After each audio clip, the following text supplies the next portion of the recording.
नमस्कार, news night में आप सभी का स्वागत है। मैं हूं आपके साथ आरेंद्र। जम्मू कश्मीर में कड़ाके की ठंड के बीच प्रधानमंत्री नरेंद्र मोदी ने घाटी को आज विकास की गर्मी का तोहफा दिया है, जिसके बाद जम्मू कश्मीर की विकास की रफ्तार में तेजी आई है। तो सुरक्षा बलों को भी रणनीतिक रूप से इस टनल के माध्यम से बढ़त हासिल हुई है। सोनमर्ग में जेड मोड़ टनल के उद्घाटन पर क्या कहा प्रधानमंत्री मोदी ने और कैसे ये टनल गेम चेंजर साबित होगी, इस खबर पर करेंगे हम विस्तार से चर्चा।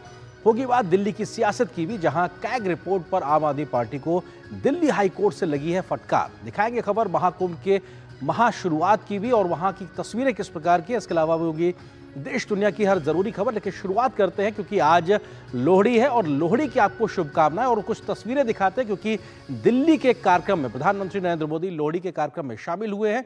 अब से कुछ देर पहले की ये तस्वीरें, प्रधानमंत्री इस कार्यक्रम में शामिल हुए हैं और जहां पर बड़ी संख्या में लोग भी मौजूद थे। प्रधानमंत्री ने तमाम लोगों के माध्यम से जो उनका स्वागत अभिवादन किया गया है, वो खुशी की तस्वीरें भी यहाँ पे नजर आ रही हैं। और सीधे तौर पर लोहड़ी के पर्व को लेकर जो हर्ष उल्लास है, उसमें प्रधानमंत्री की मौजूदगी, वहाँ पे वो शामिल हुए हैं। आम लोगों के बीच, दिल्ली के तमाम लोगों के बीच प्रधानमंत्री मोदी की मौजूदगी। लोहड़ी के पर्व पर हंसी और खुशी के बीच में तमाम लोगों के बीच पहुंचे प्रधानमंत्री मोदी। ये तस्वीरें जहां पर सांस्कृतिक कार्यक्रम भी दिखाई पड़ रहे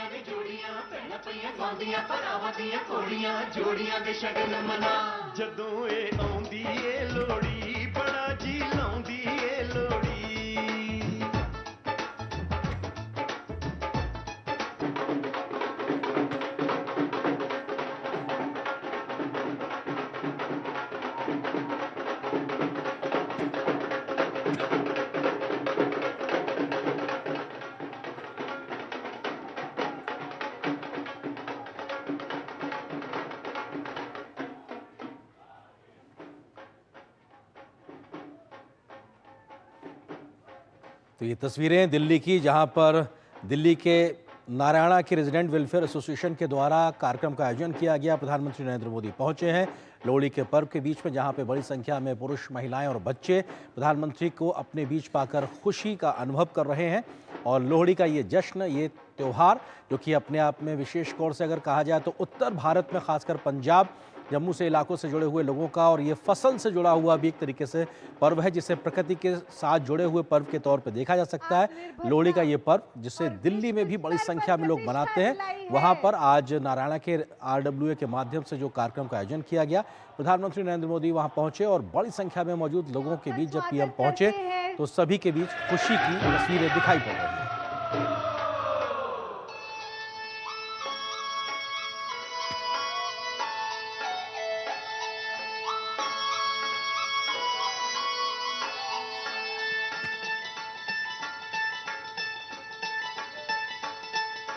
ਆਉਂਦੀਆਂ ਨੇ ਲੋੜੀਆਂ ਮਨਾਉਂਦੀਆਂ ਨੇ ਜੋੜੀਆਂ ਭੈਣਾਂ ਪਈਆਂ ਗਾਉਂਦੀਆਂ ਭਰਾਵਾਂ ਦੀਆਂ ਘੋੜੀਆਂ ਜੋੜੀਆਂ ਦੇ ਸ਼ਗਨ ਮਨਾ ਜਦੋਂ ਇਹ ਆਉਂਦੀ ਏ ਲੋੜੀ ਬੜਾ ਜੀ ਲਾਉਂਦੀ ਏ ਲੋੜੀ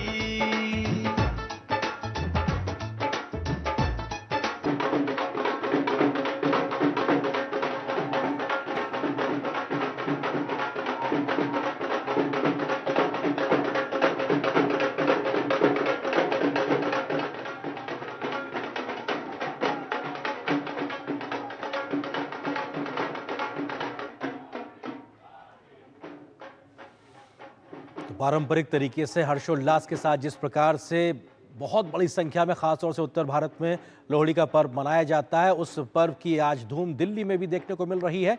दिल्ली में नारायणा के रेजिडेंट वेलफेयर एसोसिएशन यानी RWA के माध्यम से जो कार्यक्रम का आयोजन किया गया, वहां प्रधानमंत्री नरेंद्र मोदी पहुंचे, लोहड़ी के कार्यक्रम में शामिल हुए। बड़ी संख्या में लोगों की मौजूदगी, सांस्कृतिक कार्यक्रम भी हुए और लोगों को ने अपने बीच प्रधानमंत्री को पाकर उनके साथ तस्वीरें भी दी। और प्रधानमंत्री मोदी को अपने बीच पाकर हर कोई एक तरीके से उनसे हाथ मिलाने की कोशिश कर रहा था और प्रधानमंत्री मोदी को अपने बीच पाकर सब लोग खुश और हर्षोल्लास से उत्साहित नजर आ रहे थे। महिलाएं और बच्चों के बीच खासा उत्साह भी देखने को मिला और अपने आप में लोहड़ी का पर्व पूरे देश दुनिया में आज मनाया जा रहा है। इसकी छठा एक तरीके से खासतौर से पंजाब या कहा जाए उत्तर भारत में ज़्यादा देखने को मिलती है। प्रकृति से जुड़ा हुआ पर्व भी है, फसल से जुड़ा हुआ पर्व भी है और अपने आप में इसका महत्व बहुत ज़्यादा है। और बड़ी संख्या में जो लोग इस त्यौहार को मनाते हैं, उनके लिए एक बहुत बड़े पर्व के तौर पर, उत्सव के तौर पर, त्यौहार के तौर पर है लोहड़ी का पर्व और लोहड़ी और मकर संक्रांति को लेकर देश भर में उत्साह उमंग देखने को मिल रहा है। उसी प्रकार से एक कार्यक्रम जो कि अब से कुछ देर पहले दिल्ली में आयोजित हुआ, प्रधानमंत्री नरेंद्र मोदी की मौजूदगी आम लोगों के बीच में लोहड़ी की खुशियों को हर्षोल्लास के साथ मनाते हुए प्रधानमंत्री मोदी नजर आ रहे हैं।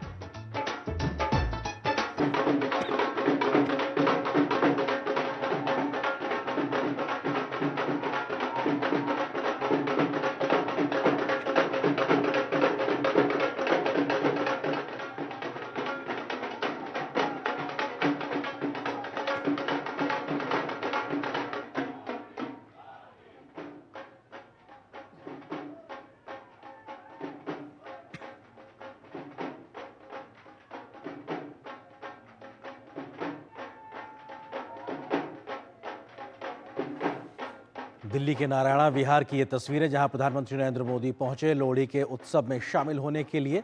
और ये वो त्यौहार जो बड़ी संख्या में उत्तर भारत, खासकर पंजाब, हरियाणा में, जम्मू से बहुत बड़ी संख्या में बहुत हर्षोल्लास के साथ मनाया जाता है।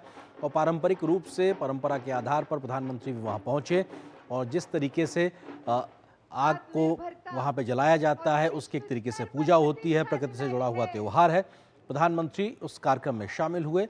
बड़ी संख्या में महिलाएं, बच्चे भी उत्साहित नजर आए। हर एक प्रधानमंत्री का अभिवादन, स्वागत और उत्साह के साथ करता नजर आया। और प्रधानमंत्री भी हंसी खुशी के इन पलों को आम लोगों के बीच में लोहड़ी के त्यौहार को मनाते हुए नजर आ रहे हैं।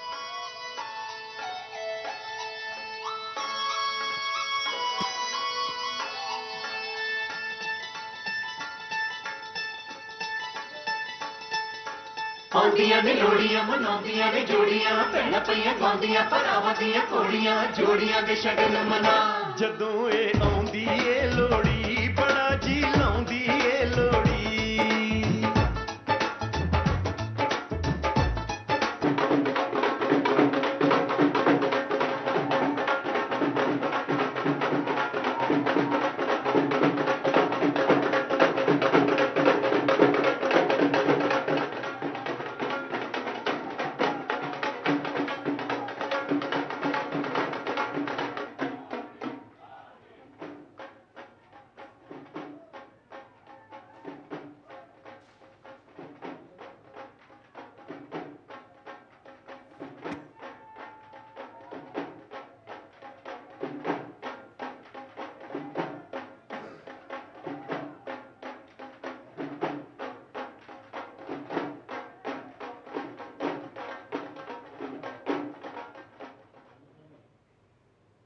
तो दिल्ली के नारायण विहार की ये तस्वीरें जहां प्रधानमंत्री नरेंद्र मोदी पहुंचे हुए थे लोहड़ी के पर्व को मनाने के लिए। वहां पे जो लोग मौजूद थे उनके बीच में शामिल होने के लिए। आगे बढ़ते हैं, देखते हैं इस वक्त की क्या है हेडलाइंस, सुर्खियां।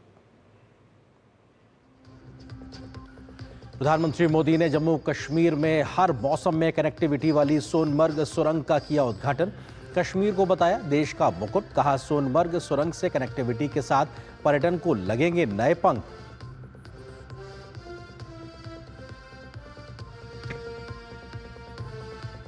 दिल्ली में झुग्गी पर बड़ा झगड़ा, केजरीवाल के दावों पर एलजी ने कहा झूठ बोलना बंद करें नहीं तो उनके खिलाफ होगी कार्रवाई। बीजेपी ने कहा आप सरकार ने गरीबों से पैसे लेकर भी नहीं दिया घर। सीएजी रिपोर्ट पर हाई कोर्ट ने दिल्ली सरकार को घेरा।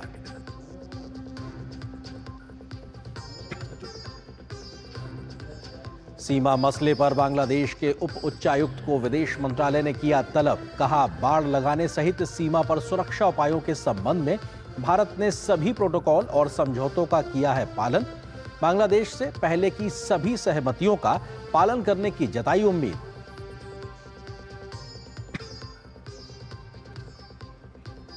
आम आदमी को बड़ी राहत, खुदरा महंगाई दर दिसंबर में 4 महीने के निचले स्तर पर आई। सब्जियों, दालों और चीनी की कीमत में कमी आने के चलते आई है महंगाई में कमी।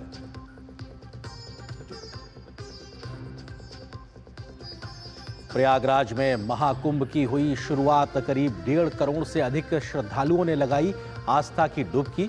पौष पूर्णिमा के स्नान के साथ ही कल्पवास का भी हुआ शुभारंभ। कल पहला अमृत स्नान।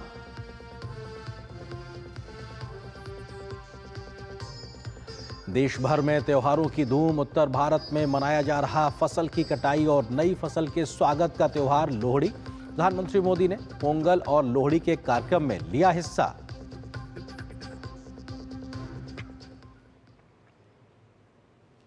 खबरों पर डालते हैं विस्तार से नजर। प्रधानमंत्री नरेंद्र मोदी ने आज जम्मू कश्मीर के सोनमर्ग जेट मोड़ सुरंग का उद्घाटन किया है। उन्होंने कहा कि विकसित भारत का सपना तब साकार होगा जब इसका मुकुट कश्मीर प्रगति के रत्नों से सज जाएगा। पीएम मोदी ने कहा कि पिछले 10 वर्षों में जम्मू कश्मीर में शांति और तरक्की का माहौल है। उसका फायदा हम टूरिज्म सेक्टर को मिलता हुआ देख रहे हैं। साल 2024 में 2 करोड़ से अधिक टूरिस्ट जम्मू कश्मीर पहुंचे हैं।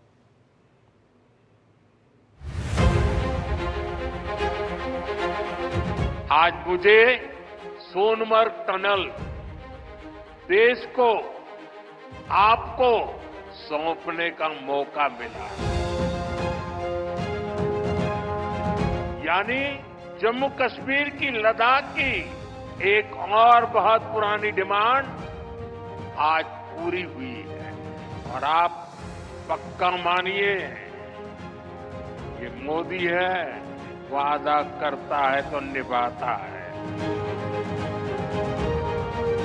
इस टनल का काम हमारी ही सरकार में पूरा भी हुआ है। और मेरा तो हमेशा मंत्र रहता है, जिसका प्रारंभ हम करेंगे उसका उद्घाटन भी हम ही करेंगे। होती है, चलती है, कब होगा कौन जाने, वो जमाना चला गया। विपरीत मौसम में प्राकृतिक आपदाओं के बावजूद साल भर संपर्क बनाए रखने वाली सोनमर्ग टनल का उद्घाटन किया गया। ये टनल श्रीनगर लेह हाईवे पर श्रीनगर से करीब 69 किलोमीटर दूर कुलन गांव से शुरू होती है और सोनमर्ग के शुटकड़ी गांव पर खत्म होती है। टनल की लंबाई 6.4 किलोमीटर की है। सोनमर्ग टनल का निर्माण 2700 करोड़ रुपए से अधिक की लागत से किया गया है और इसके निर्माण से क्षेत्र में पर्यटन के विकास की असीम संभावनाएं भी खुल गई हैं। इस टनल से, इससे सर्दियों के इस मौसम में सोनमर्ग की कनेक्टिविटी भी बनी रहेगी। इससे सोनमर्ग समेत इस पूरे इलाके में टूरिज्म को भी नए पंख लगने वाले हैं। आने वाले दिनों में रोड और रेल कनेक्टिविटी के बहुत सारे प्रोजेक्ट्स जम्मू कश्मीर में पूरे होने वाले हैं। यही पास में ही एक और बड़े कनेक्टिविटी प्रोजेक्ट पर भी काम चल रहा है। अब तो कश्मीर वादी रेल से भी जुड़ने वाली है। मैं देख रहा हूं कि इसको लेकर भी यहां जबरदस्त खुशी का माहौल है। 21वीं सदी का जम्मू कश्मीर आज विकास की नई गाथा लिख रहा है। प्रधानमंत्री ने कहा कि पहले के मुश्किल के दिनों को पीछे छोड़कर कश्मीर अब फिर से धरती का स्वर्ग होने की पहचान को वापस पा रहा है। जम्मू कश्मीर का अतीत अब विकास के वर्तमान में बदल चुका है। विकसित भारत का सपना तभी पूरा होगा जब इसके शिखर पर तरक्की के मोती जड़े हो। कश्मीर तो देश का मुकुट है, भारत का ताज है। इसलिए मैं चाहता हूं कि ये ताज और सुंदर हो, ये ताज और समृद्ध हो। सोनमर्ग टनल परियोजना जम्मू कश्मीर के परिदृश्य को जहां पूरी तरह से बदलने वाला है, वहीं यह उन मेहनतकश लोगों के लिए एक स्मारक भी है जिसमें कई जिंदगियां खप गई।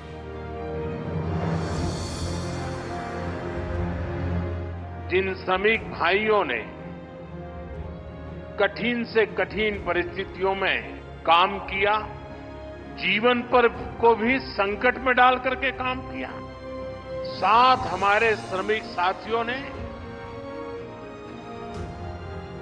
अपनी जान गंवाई,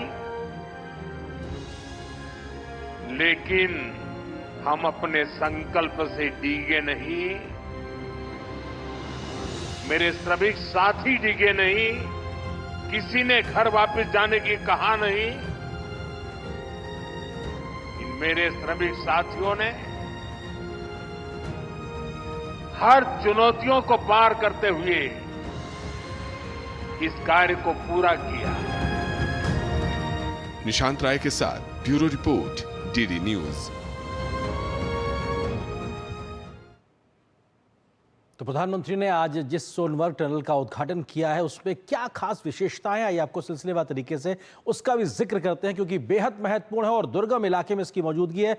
सोनमर्ग सुरंग परियोजना की लंबाई 12 किलोमीटर के आसपास है। अपने आप में पहाड़ों को 12 किलोमीटर तक चीरना, उसके बाद में सुरंग बनाना बहुत भी एक तरीके से बड़ा काम है। सोनमर्ग सुरंग परियोजना में लगभग 2700 करोड़ रुपए की लागत आई है। इतने पैसे के साथ में इस पूरी परियोजना को पूरा किया गया है। बेहद महत्वपूर्ण। इसी तरीके से अगर इसकी ऊंचाई समुद्र तल से बात की जाए तो 8650 फीट ऊंचा है समुद्र तल से इसकी ऊंचाई, जहां पर इस पहाड़ को काटकर यहां पर इस टनल को बनाया गया है। इसी तरीके से इसकी विशेषता की अगर बात की जाए तो ये ऑल वेदर रोड है, यानी कि 12 महीने सभी मौसमों में इसके माध्यम से आप सफर कर सकते हैं। क्योंकि अभी के हालात में अगर बात की जाए तो जब बर्फबारी होती है तो ये इलाका रुक जाता है, आवागमन ठप हो जाता है, लेकिन ऑल वेदर रोड है। क्षमता की बात की जाए तो हर घंटे 1000 वाहन इस टनल के माध्यम से गुजर सकते हैं। ये अपने आप में बेहद महत्वपूर्ण है, यानी इसकी जो क्षमता है वो इस तरीके से उसको डिजाइन किया गया है।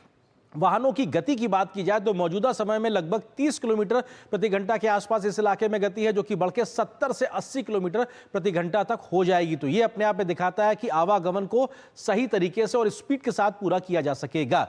रूट के लिहाज से बात की जाए तो सोनमर्ग से गगनगीर तक को एक तरीके से इस टनल के माध्यम से जोड़ा गया है। जो लोग उस इलाके के इन तमाम इलाकों से वाकिफ है वो समझते हैं कि सोनमर्ग से गगनगीर तक की दूरी पहले कैसे तय होती थी और अब इस सुरंग के बन जाने के बाद, टनल के बन जाने के बाद किस प्रकार का फायदा होता हुआ नजर आएगा। तो ये बेहद महत्वपूर्ण है अपने आप में, किस तरीके से इस योजना का फायदा मिलता हुआ नजर आएगा। इसी तरीके से क्या कुछ खासियत है, 7.5 मीटर चौड़ा आपातकालीन सड़क भी इसके समानांतर बनाया गया है कि अगर कोई एक विषम परिस्थिति आती है, कोई आपात स्थिति आती है तो 7.5 मीटर चौड़ा रोड भी इसके पैरेलल बनाया गया है। 12 किलोमीटर की दूरी घट के 6.5 किलोमीटर हो गई, लगभग आधी हो गई है और शायद इसीलिए कम समय में ज्यादा दूरी तय करके आप पहुंच सकते हैं। और उस वादियों में जहां पे अवरुद्ध हो जाता था मौसम में कई प्रकार का रास्ता, वो भी 12 महीने खुला रहेगा। नहीं लगेगा किसी प्रकार का टोल टैक्स, यानी कि आपको इसके लिए पैसे चुकाने की जरूरत नहीं है। आप अगर इस टनल का इस्तेमाल करते हैं तो आपको कोई अतिरिक्त उसका आर्थिक बोझ नहीं पड़ेगा, टोल टैक्स नहीं चुकाना पड़ेगा।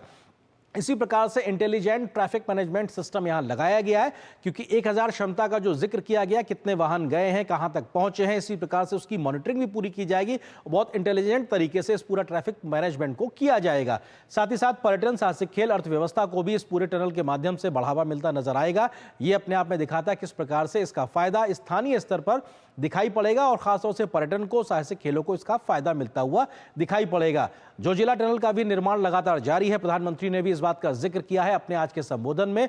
उसका फायदा भी स्थानीय स्तर पर मिलता नजर आएगा क्योंकि 2028 तक उस टनल को पूरा करने का काम पूरा हो जाएगा। जोजिला टनल 2028 में पूरी हो जाएगी और लगभग 3 वर्षों का एक तरीके से समय अभी इसमें लगना बाकी है। तेजी से उस पर भी काम चल रहा है। सोनमर्ग को लद्दाख के द्रास से जोड़ेगी जोजिला टनल, यानी कि NH1 का जो पूरा हिस्सा है वो तरीके से पूरा होता हुआ दिखाई पड़ेगा। ये अपने आप में बहुत महत्वपूर्ण है। 3 घंटे का सफर 20 मिनट में तय होगा और रणनीतिक रूप से भी, सामरिक रूप से भी ये अपने आप में रास्ता भारत के लिहाज से बहुत महत्वपूर्ण होने वाला। जब ये पूरा स्ट्रेच कंप्लीट हो जाएगा, 49 किलोमीटर की दूरी रह जाएगी, 43 किलोमीटर। पहाड़ों पर 1-1 किलोमीटर भी बहुत महत्वपूर्ण होता है क्योंकि उसमें काफी समय लगता है। इस लिहाज से ये बेहद महत्वपूर्ण अपने आप में प्रोजेक्ट है। और NH1 पर निर्बाध कनेक्टिविटी होगी सुनिश्चित, यानी कि बिना किसी रुकावट के लगातार आप आ जा सकते हैं। इसका फायदा आम लोगों को मिलता हुआ नजर आएगा। तो ये बेहद महत्वपूर्ण और सीमावर्ती इलाकों तक रक्षा रसद होगी सुलभ, क्योंकि सुरक्षा बलों के लिहाज से जो हमारे जवान हैं, सेना है, उनके लिए भी पहुंच आसान होगी, चाहे रक्षा सुरक्षा की रसद हो या फिर उनके उपकरण के लिहाज से। आर्थिक विकास को भी इस पूरे स्थान पे अब तरीके से बड़ा मदद मिलेगी। इसका फायदा स्थानीय स्तर पर आर्थिक गतिविधियों को भी मिलता नजर आएगा। वहां के आम आवाम को इसका फायदा मिलेगा। सामाजिक सांस्कृतिक एकीकरण को भी बढ़ावा मिलेगा। इस तमाम के जो प्रोजेक्ट्स कंप्लीट होते हैं उसका फायदा, क्योंकि लोग जुड़ सकते हैं एक दूसरे के साथ में, कम समय में पहुंचना, आना जाना, इसका फायदा सीधे तौर पर मिलता नजर आएगा। और इसी टनल के माध्यम से कैसे उसका सामरिक रणनीतिक तौर पर फायदा मिलेगा आर्थिक गतिविधियों पे, इसी पे हम करेंगे चर्चा। फिलहाल एक छोटे से ब्रेक के लिए रुकते हैं। अज सारे मोहल्ले हाजी, खुशियों दी तुम्बी बाजी, हर स्वाद दिले चटकारे, नचदे ने सारे बाजी। लोड़ी दी बधाइयां, अज मिलके जश्न मनावांगे। लोड़ी दियां लख लख बधाइयां। हो असली मसाले सच सच, MDH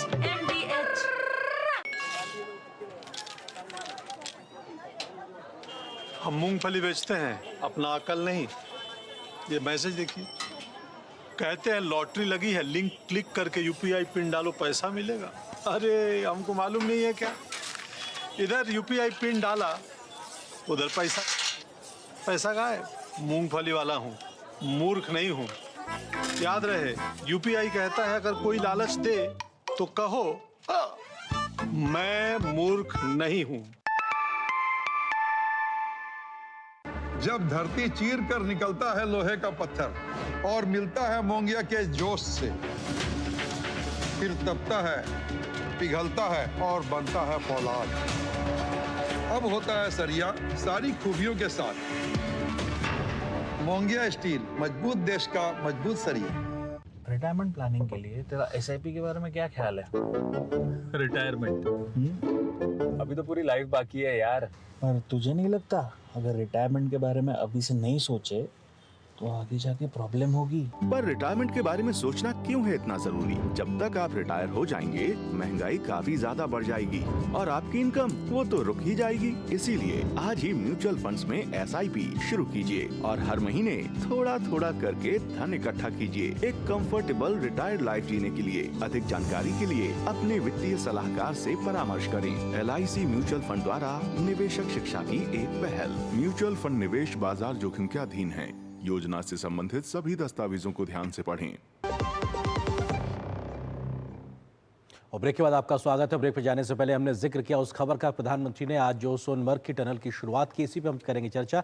हमारे साथ में खास मेहमान भी मौजूद है, मेजर जनरल रिटायर्ड सुधाकर जी, रक्षा एवं रणनीतिक मामलों की जानकार है। इसके अलावा हमारे सहयोगी संवाददाता निशांत राय भी हमारे साथ में सोनमर्ग से ही मौजूद है।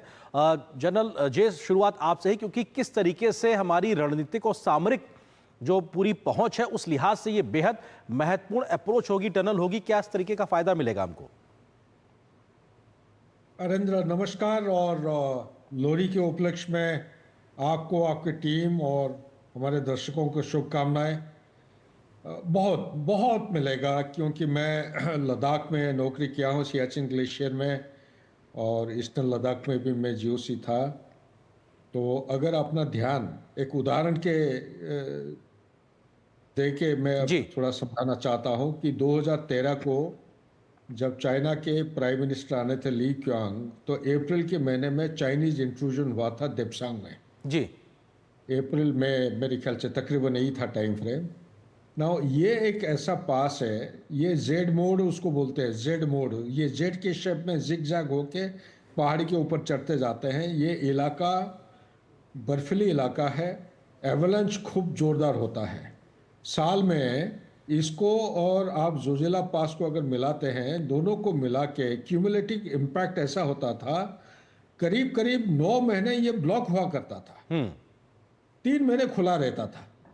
तो 3 महीने भी कभी अगर मौसम खराब हो गया, वो बर्फ गिरने से फिर उसको पास करने के लिए जो बॉर्डर रोड्स हैं वो जाके उसको साफ करते थे। बहुत मुश्किल हुआ करता था। लेकिन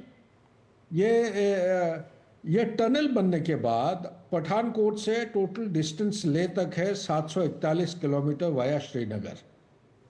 श्रीनगर से लेह तक डिस्टेंस 773 बोलते हैं, कोई कोई जगह आपको 444 मिलेगा। जी, ये जो डिस्टेंस है, इस डिस्टेंस को आप पहले 2 दिन में पूरा करते थे। ये टनल बनने के बाद और जोजिला का जब पूरा बन जाएगा, ये आप 1 दिन में यानी कि 6 से 8 घंटे में कवर कर सकते हैं लाइट वेट में। बिल्कुल, एक कनेक्टिविटी का बहुत फायदा हमको रणनीतिक तौर पर भी मिलेगा। सर, मैं आता हूं आपके पास, हमारे सहयोगी निशांत राय भी हमारे साथ जुड़े हुए। निशांत, क्योंकि आप वहां मौजूद हैं और आज प्रधानमंत्री के माध्यम से इसका उद्घाटन हुआ, स्थानीय लोगों का क्या कहना था? क्योंकि वहां पे आर्थिक गतिविधियां, पर्यटन और एक तरीके से जो एडवेंचरस खेल होते हैं उसको भी बहुत बढ़ावा मिलेगा, क्या कुछ उन लोगों का फीडबैक है?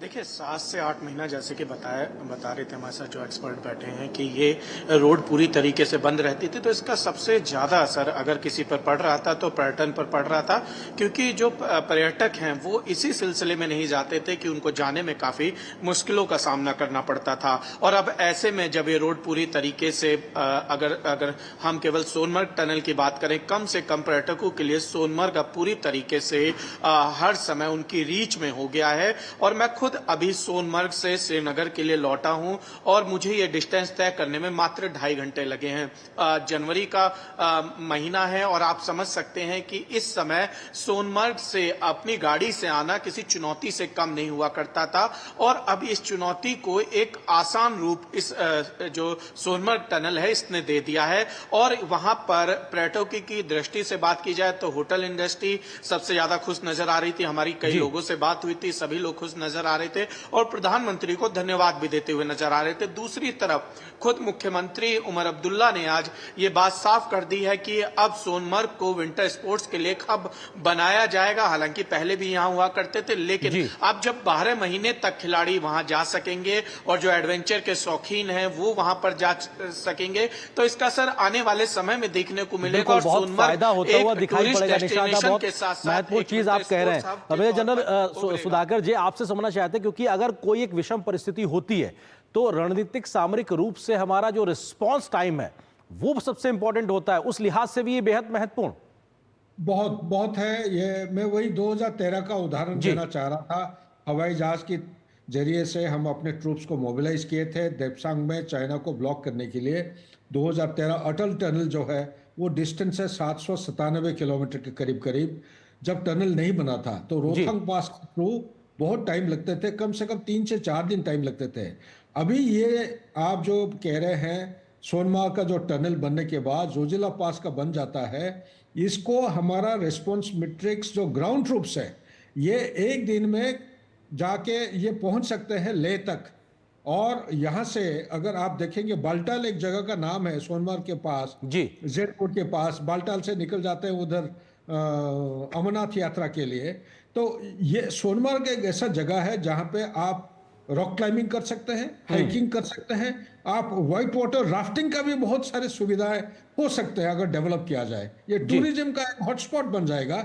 लेकिन जो आप सामरिक दृष्टि से आप अगर देखते हैं हमारा रिस्पॉन्स मैट्रिक्स बहुत तगड़ा हो जाएगा। लॉजिस्टिक सप्लाई चेन मैनेजमेंट जो हवाई जाता था वो बहुत महंगा है, ये अभी रोड से क्या होगा, कनेक्टिविटी इंप्रूव होने के नाते बहुत जल्दी बहुत सारे इंपॉर्टेंट सामग्री पहुंच सकते हैं। और तीसरा सबसे इंपॉर्टेंट चीज है हमारा जो ट्रूप कंसंट्रेशन फॉरवर्ड एरिया में आगे तक बॉर्डर तक थे वो उनको पीछे ला के सही जगह पे डिप्लॉय किए जा सकते हैं और कम से कम समय में इनको मोबिलाइज किया जा सकता है दुश्मन का अगर कोई मिस एडवेंचर को एड्रेस करने के लिए। बिल्कुल, बहुत महत्वपूर्ण बात है। तो अपने आप में इकोनॉमिकली नहीं बल्कि हम अपनी रणनीतिक स्ट्रेटेजिकली तरीके से देखें तो बहुत फायदेमंद एक तरीके से ये पूरी योजना है। इसका फायदा स्थानीय स्तर पर भी मिलता नजर आएगा। फिलहाल वक्त इतनी अनुमति दे रहा आप दोनों का बहुत शुक्रिया, हमारे साथ जुड़ने के लिए, इस विषय पर बात करने के लिए बहुत शुक्रिया आप दोनों का।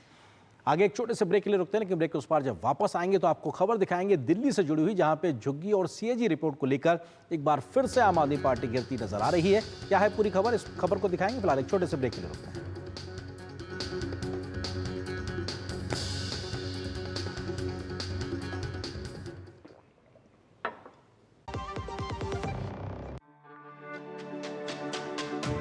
मेरी पसंद, मेरी पसंद,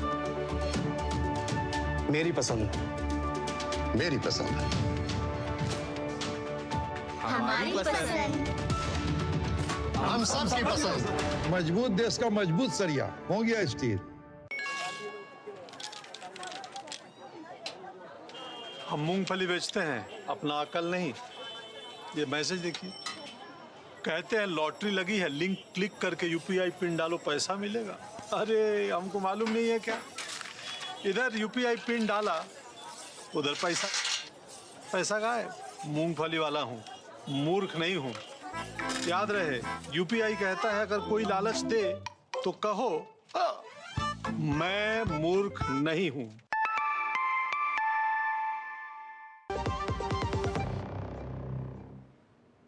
और ब्रेक के बाद कुछ और महत्वपूर्ण खबरें। दिल्ली में झुग्गी झोपड़ी के लोगों को मकान देने के नाम पर राजनीति गर्मा गई है और चुनाव से पहले ये मुद्दा लगातार बढ़ता हुआ दिखाई पड़ रहा है।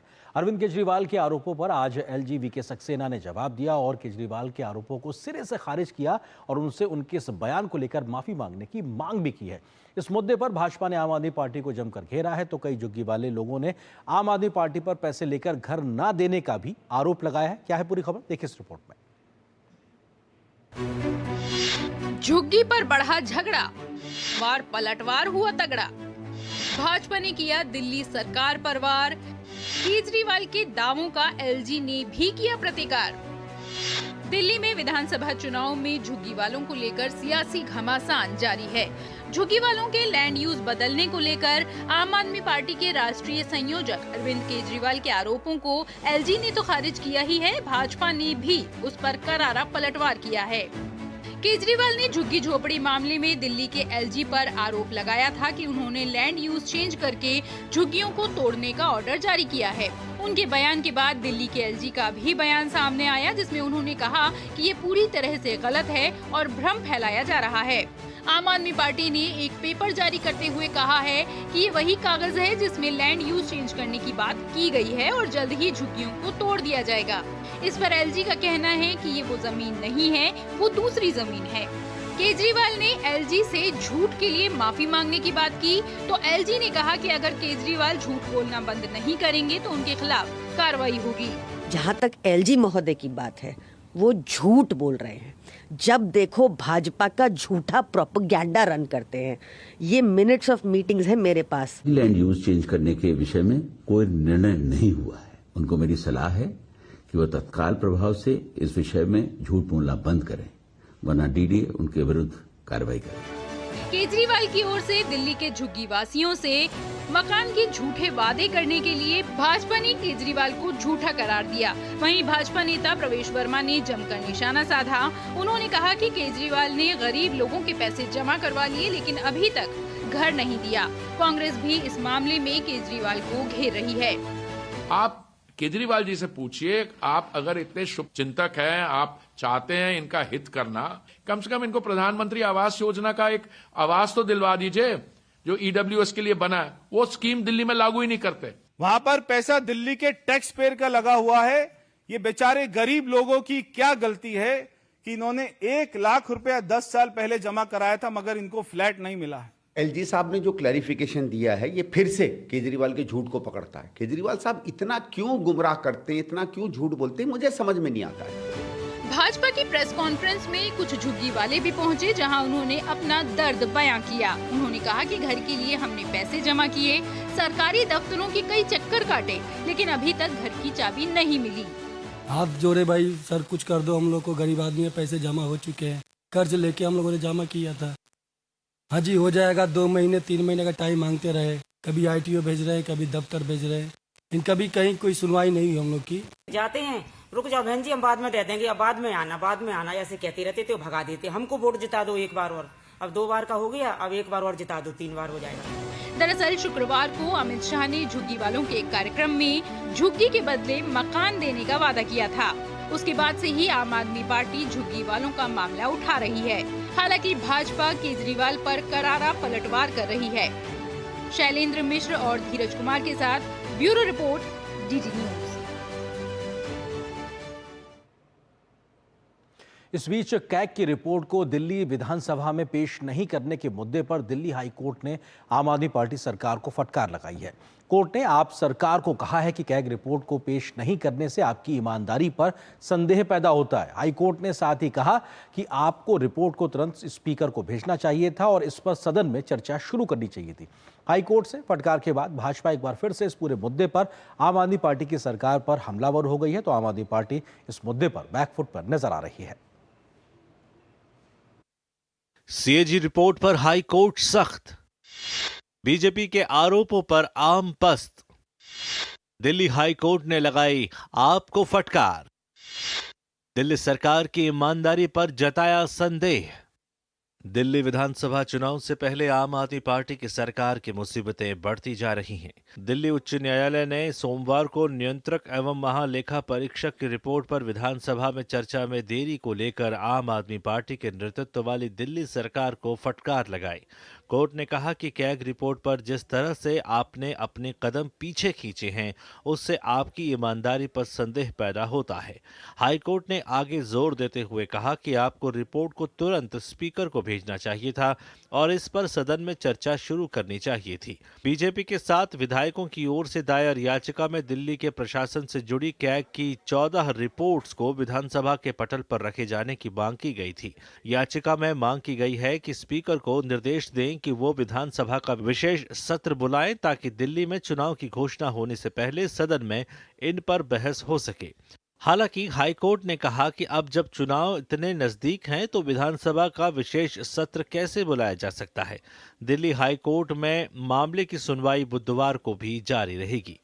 हाईकोर्ट में फंसी आम आदमी पार्टी विपक्ष के निशाने पर आ गई है। भाजपा ने कैग रिपोर्ट पर एक बार फिर आम आदमी पार्टी नेता अरविंद केजरीवाल पर निशाना साधा है। भाजपा प्रवक्ता सुधांशु त्रिवेदी ने दिल्ली उच्च न्यायालय का हवाला देते हुए कहा कि अरविंद केजरीवाल द्वारा संचालित दिल्ली सरकार सीएजी की रिपोर्ट सदन के पटल पर रखने से अपने कदम पीछे खींच रही है। उन्होंने आम आदमी पार्टी को दिल्ली समेत पूरे देश के लिए संवैधानिक आपदा बताया। हालांकि आम आदमी पार्टी आरोपों से इनकार कर रही है। दिल्ली हाईकोर्ट ने एक ऑब्जर्वेशन यूज किया है कि Delhi government is dragging its feet, यानी अपने कदम खींच रही है इन प्लेसिंग द सीएजी रिपोर्ट, अर्थात दिल्ली की सरकार सीएजी की रिपोर्ट सदन के पटल पर रखने से कदम पीछे खींच रही है। यह दुर्भाग्यपूर्ण। इससे यह साफ हो जाता है कि ये एनार्किस्ट तो है ही, ये आपदा तो थी ही। आर्थिक आपदा भी है, राजनीतिक आपदा भी है, विकास की आपदा के साथ साथ अब आम आदमी पार्टी की सरकार में संवैधानिक आपदा भी है। बीजेपी ने कैग रिपोर्ट का हवाला देते हुए दावा किया है कि शराब नीति घोटाले से दिल्ली को 2026 करोड़ रुपए का राजस्व घाटा हुआ है। भाजपा ने दावा किया कि दिल्ली शराब घोटाले में आप के कई नेताओं को रिश्वत मिली है। ब्यूरो इनपुट्स के साथ विकास सारथी की रिपोर्ट, डीडी न्यूज। तो दिल्ली में सियासी तौर पे भी ये कैग रिपोर्ट की देरी का मसला गरमाया हुआ है। इसी पे हम करेंगे चर्चा। इससे जुड़ा आज का हमारा विशेष, कैग रिपोर्ट में देरी, आपकी ईमानदारी पर सवाल, क्योंकि high court, Delhi high court ने सवाल खड़े किए हैं आपकी ईमानदारी पर। इस विषय पर बात करने के लिए खास मेहमानों का पैनल मेरे साथ मौजूद है, उनका परिचय आपसे कराते हैं। यासिर जिलानी है, प्रवक्ता भारतीय जनता पार्टी के। इसके अलावा पुष्पेंद्र श्रीवास्तव, प्रवक्ता आम आदमी पार्टी के। वरिष्ठ पत्रकार समीर चौगांवकर जी, आप तीनों को बहुत बहुत स्वागत है। पुष्पेंद्र जी, शुरुआत आपसे ही, क्योंकि सबसे ईमानदार पार्टी होने का आप लोग दावा करते हैं और अभी जो पोस्टर रिलीज आप लोग लगातार कर रहे हो उसमें अरविंद केजरीवाल जी को सबसे बड़ा ईमानदार घोषित कर रहा है, लेकिन हाई कोर्ट आपकी ईमानदारी पर संदेह जता रहा है। ये तो अपने आप में गंभीर विषय हो गया। देखिए, हाई कोर्ट में जो भी है मामला विचाराधीन है, वो जो भी बातें होंगी अभी सामने आएंगी। हम न्यायपालिका पे कोई टिप्पणी करना ठीक नहीं होगा, मामला विचाराधीन है, देखते हैं उसमें। लेकिन मैं आपसे सबसे पहले निवेदन ये करूंगा कि अभी 3 दिन पहले की बात है, बीजेपी के लोग थोड़े से पन्ने लेकर के कैग रिपोर्ट बता करके उसको लहरा रहे थे और खूब मीडिया में उछाल रहे थे और मीडिया ने भी खूब उसको हवा दी थी। तो मेरा निवेदन है कि सबसे पहले भारतीय जनता पार्टी के लोगों को इस बात के लिए माफ़ी मांगनी चाहिए कि वो जो कुछ भी उड़ा रहे थे, हवा में पन्ने उड़ा रहे थे, वो सारे फर्जी थे, कोई कैग रिपोर्ट नहीं थी। ये बात तो हाईकोर्ट की बातों से भी साफ हो गया है। इस बात के लिए भारतीय जनता पार्टी को माफी मांगनी चाहिए और दिल्ली की जनता से खास करके ये कहना चाहिए कि हमने झूठ बोला, हमने अरविंद केजरीवाल के चरित्र को धूमिल करने की कोशिश की, हमने दिल्ली सरकार, जो आम आदमी पार्टी की दिल्ली सरकार है, उसकी छवि खराब करने की कोशिश की। सबसे पहली बात तो ये। अच्छा ठीक, पुष्पेंद्र जी आप दूसरी बात कहें, क्योंकि समय की सीमा होती है, तो बात ये है कि जो हाईकोर्ट ने कहा आपकी ईमानदारी पर संदेह किया, वो फैसला क्या देंगे एक अलग बात है, हम उसके बारे में कह ही नहीं सकते, ये सच बात। लेकिन जो वो उन्होंने संदेह किया आपकी ईमानदारी पे, उस पे तो आप जवाब देंगे। नहीं, हमारी ईमानदारी पे कहां संदेह किया, वो तो यही कह रहे हैं टेबल नहीं हुई। ठीक है, कोर्ट ने ये सीधे सीधे कहा है सर कि आपने इसमें देरी की है, जो संदेह पैदा करता है आपकी ईमानदारी पे शक करता है। मैं भी यही आपसे कह रहा हूं, देरी की है उसके लिए कोर्ट ने कहा ना, लेकिन कोर्ट ने ये तो नहीं कहा ना कि सीएजी रिपोर्ट में कोई घपला घोटाला है जो भारतीय जनता पार्टी चला रही है। वो आगे मैं यहीं तक सीमित हूं, नहीं मैं अभी यहीं तक सीमित हूं, कहीं कोई संदेह नहीं, मैं यहीं तक सीमित हूं कि अभी मैं कहीं नहीं रहा कि आप गलत हो गए, सीएजी रिपोर्ट सिद्ध हो गए, मैं कहीं नहीं रहा, वो आरोप है, मैं उस पर आई नहीं रहा। मैं सिर्फ ये कह रहा हूं कि हाईकोर्ट ने जो आपकी ईमानदारी पे सवाल खड़ा किया, मैं उसका जवाब पूछ रहा हूं, मैं बीजेपी की बात ही नहीं कर रहा। नहीं ठीक है, आप हाईकोर्ट का ये कहना कि भाई आपको पटल पे विधानसभा में उसको टेबल करना चाहिए था, वो सारी चीजें देर हुई हैं, वो टेक्निकल प्रॉब्लम्स हैं, क्या दिक्कतें हैं, वो एक अलग मुद्दा है। अच्छा। लेकिन हमारा कहना है कि उसमें कहीं ये नहीं संदेह है कि इसमें कोई घपला घोटाला हुआ है। ठीक है, यासिर जिलानी जी कोई घपला घोटाला नहीं, कुछ नहीं कहा ऐसा, सिर्फ बीजेपी जिलानी जी कोई घपला घोटाला नहीं, आप लोग कुछ पन्नों के बिना पे हवा बनाने की कोशिश कर रहे हैं। ठीक है, हाँ 3 दिनों से कर रहे हैं, हाँ आज की बात ही 3 दिनों से कर रहे हैं। यासिर जी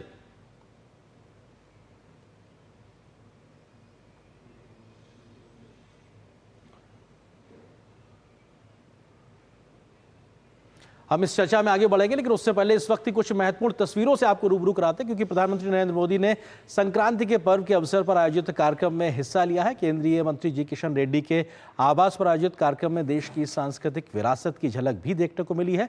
इस दौरान पारंपरिक उत्सव और सांस्कृतिक कार्यक्रम का आयोजन भी किया गया। ये अब से कुछ देर पहले की तस्वीर है जब प्रधानमंत्री नरेंद्र मोदी पहुंचे थे इस कार्यक्रम में पोंगल में शामिल होने के लिए, और केंद्रीय मंत्री जी किशन रेड्डी के आवास पर इस कार्यक्रम का आयोजन किया गया था।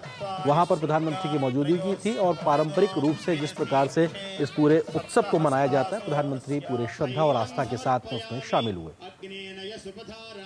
अस्मान् विश्वानि देव वयुनानि विद्वान् योध्यस्मज्जुहुराणमेनो भोगिष्ठान्ते नम भुक्तिं विधेमा तैलधारां समर्पयामि भोगिरूप यज्ञेश्वराय तैलधारां समर्पयामि।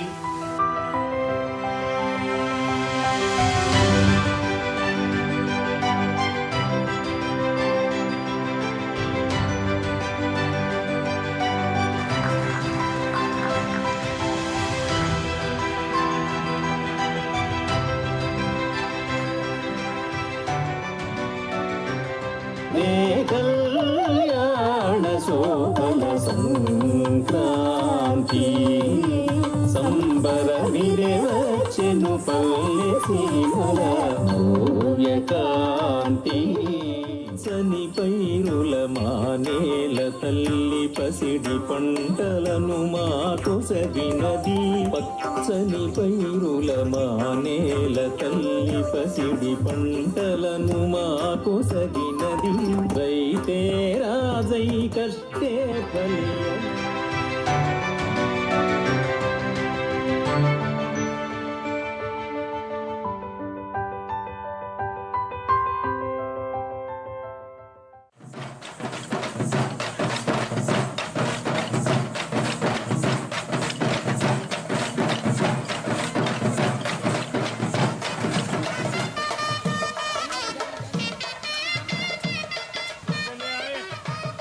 वृषभराज नमस्तुभ्यं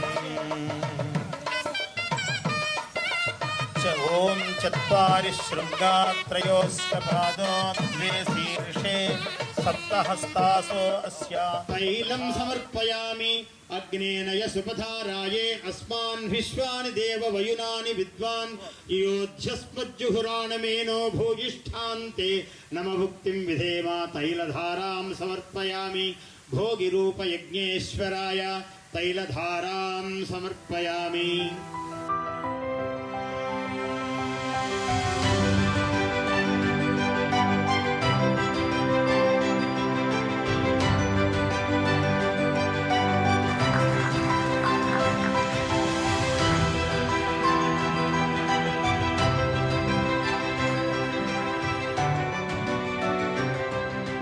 कल्याण शोभन संक्रांति संबर विरवचनु पल्ले सीमल भव्यकांति సని పైరుల మానేల తల్లి పసిడి పంటలను మాకు సగినది పచ్చని పైరుల మానేల తల్లి పసిడి పంటలను మాకు సగినది రైతే రాజై కష్టే ఫలియం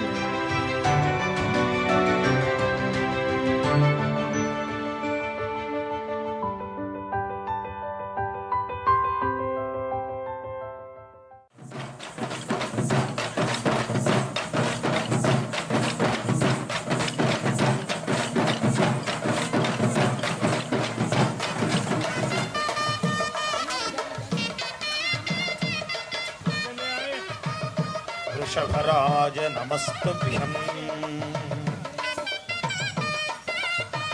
ओम चत्वारि शृंगात्रयोश्च पादो द्वे शीर्षे सप्तहस्तासो अस्या तैलं समर्पयामि अग्नेनय सुपधाराये अस्मान् विश्वानि देव वयुनानि विद्वान् योध्यस्मज्जुहुराणमेनो भोगिष्ठान्ते नम भुक्तिं विधेमा तैलधारां समर्पयामि भोगिरूप यज्ञेश्वराय तैलधारां समर्पयामि।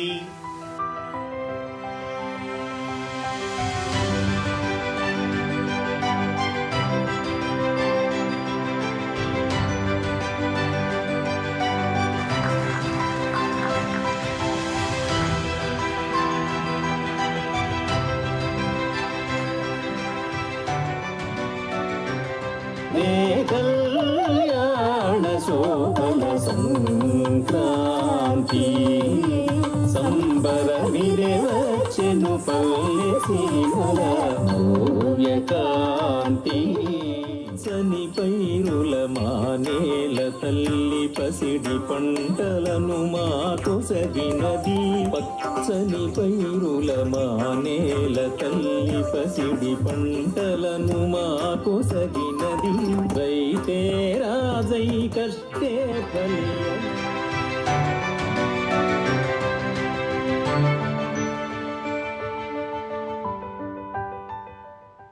ये तस्वीरें आप देख रहे थे। प्रधानमंत्री मोदी पहुंचे थे केंद्रीय मंत्री जी किशन रेड्डी के आवास दिल्ली स्थित, जहां पर पोंगल और संक्रांति के मौके पर जो कार्यक्रम आयोजित हुआ उसमें प्रधानमंत्री शामिल हुए थे। लेकिन इन तस्वीरों को दिखाने से पहले हम चर्चा कर रहे थे अपने खास मेहमानों के साथ में दिल्ली की सियासत को लेकर। 3 खास मेहमान लगातार हमारे साथ बने हुए स्टूडियो में। पुष्पेंद्र श्रीवास्तव जी हैं, इसके अलावा बीजेपी प्रवक्ता यासिर जिलानी और समीर चौगावकर जो कि वरिष्ठ पत्रकार है।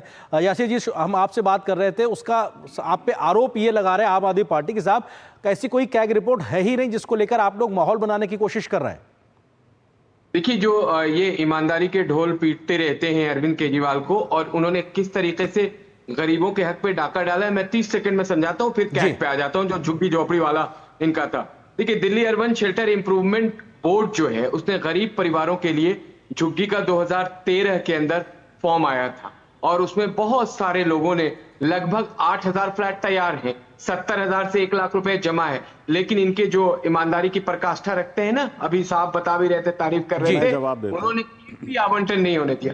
और आज तो हद ये हो गई है कि कैग को लेके माननीय उच्चतम न्यायालय ने इनके ऐसी टिप्पणी करी है कि why are you are dragging your feet from discussion. ये एक इतना बड़ा करारा तमाचा अंग्रेजी में उन्होंने एक टिप्पणी दी है। इनको तो कोई हक नहीं बनता है आतिशी मार लेना को कि वो मुख्यमंत्री 1 मिनट भी रहे। न्यायालय के इस टिप्पणी के बाद आप कहां है आपकी ईमानदारी की प्रकाष्ठा, कहां है आपकी नैतिकता, कहां है आपकी शुचिता? कब से भारतीय जनता पार्टी के एमएलएज और leader of opposition Vijender Gupta के नेतृत्व में लगातार कह रहे थे कि आप एक सेशन बुलाइए, कैग के ऊपर हम डिस्कशन करना चाहते हैं, लेकिन आप तो ईमानदारी का ढोल पीट रहे हैं। आपने अगर कोई सार्थक काम पिछले 11 साल में किया होता तो आज ये हर 5 मिनट के बाद झूठ बोलने की नौबत नहीं आती। ये ठीक है समीर चौगावकर जी, समीर जी सवाल ये है कि शराब घोटाले का मामला जिसपे पहले राजनीतिक आरोप होते थे, फिर हमने कोर्ट की पूरी कार्रवाई को देखा है और कैग की रिपोर्ट को लेकर, और अब तो हाई कोर्ट भी एक तरीके से टिप्पणी कर रहा है, सवाल खड़े कर रहा है आपकी ईमानदारी को लेकर। समीर जी देखिए, एलजी ने 15 दिन पहले मुख्यमंत्री आतिशी मरलेना को पत्र लिखा था कि केक की रिपोर्ट, आप सदन का विधानसभा का विशेष सत्र 2 दिन का बुलाइए और केक की रिपोर्ट को पटल पर रखिए। मुझे लग रहा है कि अगर एलजी के लेटर पर अगर आम आदमी पार्टी विधानसभा का 2 दिन का सत्र बुलाती, केक की रिपोर्ट को सदन में अगर स्पीकर रखते, तो मुझे लग रहा है कि आज हाईकोर्ट को इस तरह की टिप्पणी करना नहीं पड़ती। देखिए, अब रिपोर्ट आई तो आप सदन में रखिए, चर्चा कीजिए, उससे बचने की क्या संभावना है। ये बताता है कि अरविंद केजरीवाल और मुख्यमंत्री आतिशी मरलेना इस बात को जानते हैं कि अगर रिपोर्ट सदन में आएगी, मीडिया में आएगी, उस पर चर्चा होगी, तो जो प्रश्न उठाए जा रहे हैं उसका जवाब चुनाव के पहले देना संभव नहीं होगा, तो किसी भी तरीके से चुनाव के समय तक टाला जाए। मुझे लग रहा है यह बहुत दुर्भाग्यपूर्ण है कि जो पार्टी, आम आदमी पार्टी, ईमानदारी की बात करके आई थी, वह रिपोर्ट रखने से बच रही है। मुझे लग रहा है रिपोर्ट रखना चाहिए। तो इसी तरह की घटना तब हुई थी जब आप देखिए स्वाति मालीवाल को जब मुख्यमंत्री आवास में पिटाई की गई थी, तो पुलिस ने कहा कि भाई सीसीटीवी फुटेज कराइए, तो सीसीटीवी फुटेज दिए नहीं गए, कहा गया कि वो उपलब्ध नहीं है। तो ये बताता है कि किस तरीके से स्वाति मालीवाल की भी पिटाई घर में हुई थी और किस तरीके से केक की रिपोर्ट आई है। मुझे लग रहा है आज हाई कोर्ट की टिप्पणी जो आई है वो बहुत गंभीर है। भारतीय जनता पार्टी के कह सकते हो राजनीतिक दल है, लेकिन कोर्ट तो राजनीतिक दल नहीं है ना। कोर्ट की टिप्पणी आई है, उसके बिल्कुल कोर्ट राजनीतिक दल नहीं है, ये बहुत महत्वपूर्ण बात है। पुष्पेंद्र जी, समय थोड़ा बहुत सीमित है, संक्षेप में सवाल ये है कि क्या अगर इस रिपोर्ट के नाते अगर 2 दिन का सेशन बुला लिया जाता तो कम से कम ये हुआ तो नहीं खड़ा होता, आप ज्यादा पाक साफ तरीके से निकल जाते। देखिए, कोर्ट की टिप्पणी को अपनी अपनी सहूलियत के हिसाब से बीजेपी और जो भी लोग हैं वो अपने हिसाब से उसको इस्तेमाल करें, उसमें कोई आपत्ति नहीं है, वो उनकी अपनी मर्जी मर्जी है। लेकिन मेरा सवाल वही है कि 3 दिन पहले जो आप झूठी रिपोर्ट दिखा रहे थे, पहले तो उस पर माफी मांगिए। दूसरी बात, आप अरविंद केजरीवाल के काम की बात कर रहे हैं। अरे जाइए दिल्ली के किसी चौराहे पर और ऑटो वालों से पूछिए कि दिल्ली के ऑटो वालों के लिए अरविंद केजरीवाल ने क्या काम किया है। जाइए उन महिलाओं के बीच जो कामकाजी महिलाएं हैं, जो काम के आधार पर वोट मांगने जा रहे हैं। ठीक है, समय की सीमा है, समय की सीमा है। यासिर जी, वो सवाल काम के आधार पे, देखिए कैसे सीसीटीवी कैमरे लगे हैं जो दुनिया में किसी शहर में सबसे ज्यादा लगे हैं। समय की सीमा है प्लीज। हाँ यासिर जी, वो अपने काम के आधार पे वोट मांग के जीतने की तैयारी कर रहे हैं। हाँ, इन्होंने शराब की दुकान खोल के उन महिलाओं के घर को बर्बाद किया। वो महिलाएं भी डूब रही हैं। पूछिए ना, आप पूछिए महिलाओं से कि हमने कितने सीसीटीवी कैमरे लगाए, बसों में मार्शल तैनात किए, जिनको आपने हटा दिया नौकरी से। मैं आपको बता दूं, भारतीय जनता पार्टी के नेताओं के पांव तक पकड़े हमारे। ठीक है, समय फिलहाल हमें अनुमति नहीं दे रहा। बहुत बहुत शुक्रिया आप तीनों का हमारे साथ जुड़ने के लिए। आपके बाद हम आगे इस प्रकार की चर्चाओं को आगे बढ़ाते रहेंगे। फिलहाल बहुत बहुत शुक्रिया आप तीनों का हमारे साथ जुड़ने के लिए, इस विषय पर विस्तार से बात करने के लिए। और फिलहाल हम एक छोटे से ब्रेक के लिए रुकेंगे। ब्रेक के उस पार जब वापस आएंगे तो आपको खबर दिखाएंगे कि महंगाई के मोर्चे पर कैसे मिली है देश के आम लोगों को राहत। फिलहाल एक छोटे से ब्रेक के लिए रुकते हैं।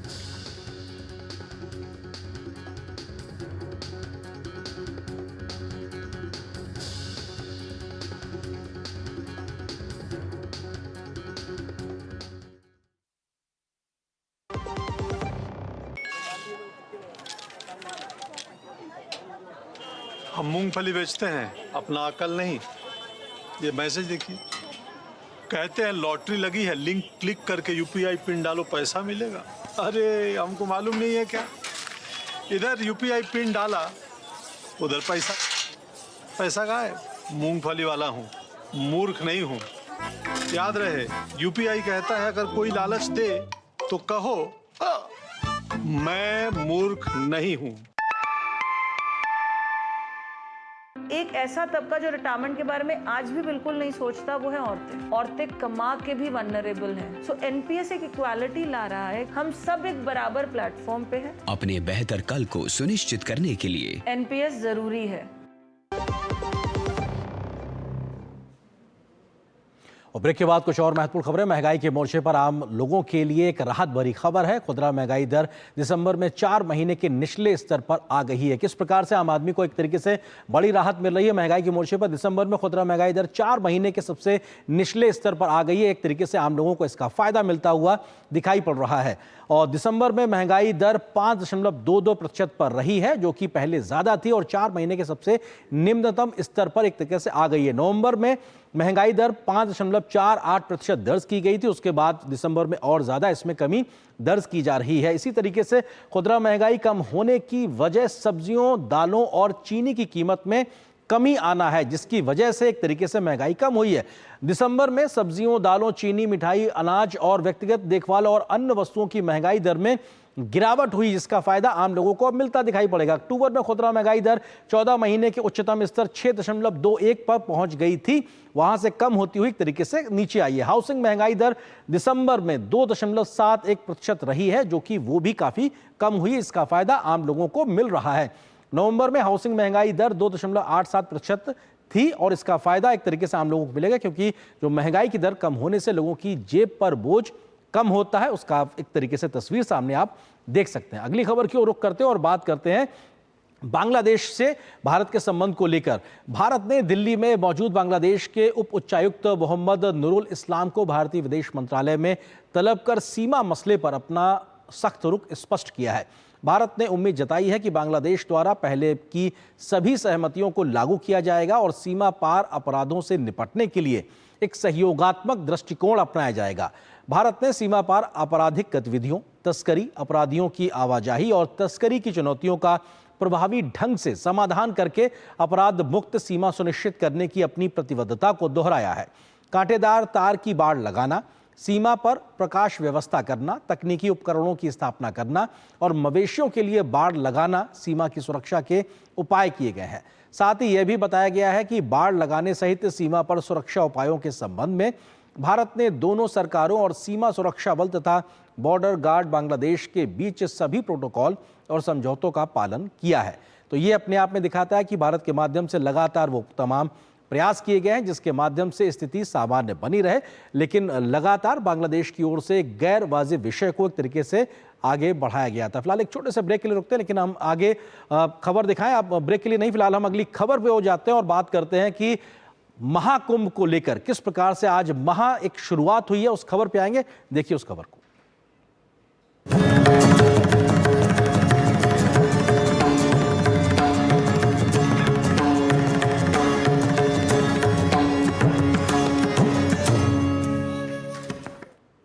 दुनिया के सबसे बड़े आस्था के महाकुंभ की आज से शुरुआत हो गई है। आज पहले स्नान के साथ शुरू हुए महाकुंभ में देर शाम तक 1.5 करोड़ से ज्यादा लोगों ने स्नान कर लिया था। 144 साल बाद पड़ रहे विशेष संयोग के बीच हो रहे महाकुंभ में देश विदेश से बड़ी संख्या में लोग पहुंच रहे हैं, जिनके लिए तैयारियां भी बहुत बड़े स्तर पर की गई हैं। कुंभ क्षेत्र में सुरक्षा के लिए भी बहुत पुख्ता इंतजाम किए गए हैं, तो सर्दी के मौसम को ध्यान रखते हुए लोगों की मूलभूत सुविधाओं को भी बड़े स्तर पर मेला क्षेत्र में उपलब्ध कराया गया है।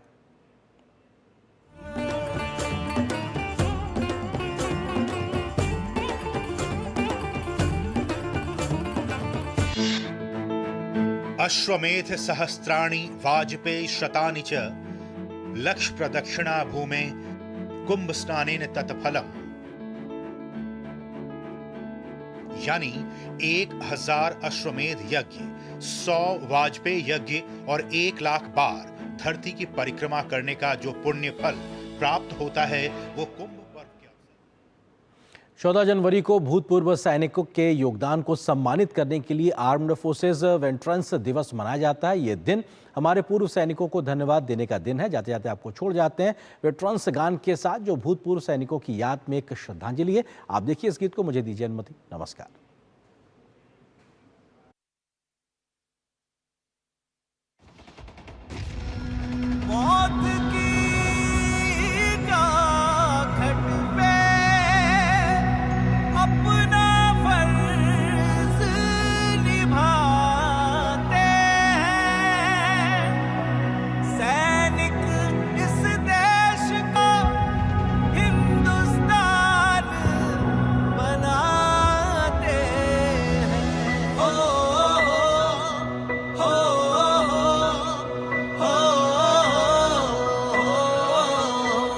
हम सब पे तेरा पहरा सुबह शाम था, लगा वतन को काना टीका तेरे नाम का।